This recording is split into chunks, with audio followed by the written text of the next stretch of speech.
So my mom sent me this video with this man saying that spinach and kale are some of the worst foods you can eat because they have oxalates and yada yada yada, blah blah blah. They're horrible basically. And to that I say, come on now.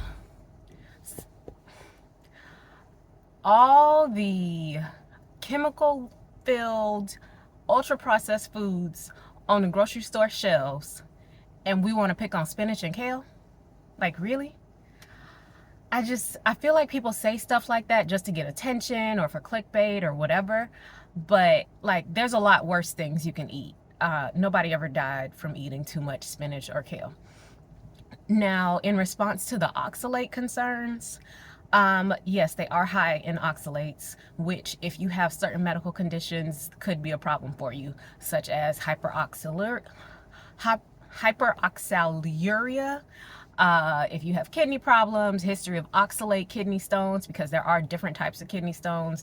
If you have inflammatory bowel disease, some genetic disorders, yeah, sure, oxalates could be a problem for you.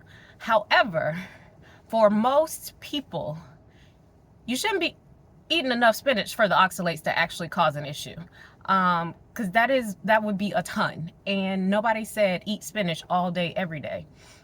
Really and truly, the recommendation is to eat a variety of dark leafy green vegetables, 2 to 3 cups raw per day, or half a cup to 1 cup cooked per day.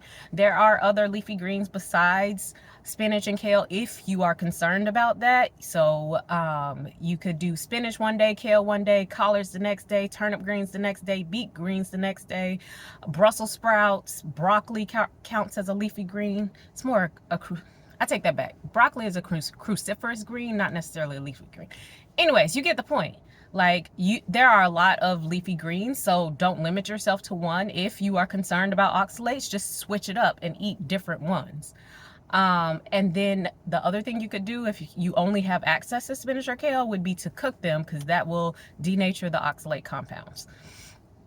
And lastly, I'm going to say, dark leafy greens are very good for you. Like, there's very few studies showing them, showing people who eat lots of leafy greens being more sick than people who don't. So they are rich in your vitamin A, C, K, magnesium, calcium, iron. So I think the benefits outweigh the risk for most people without specific conditions that are sensitive to oxalates.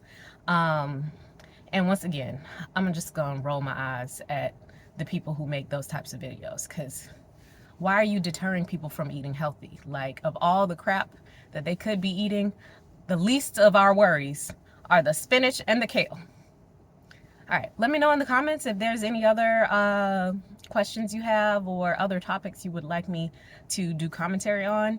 But this is Dr. Long signing out.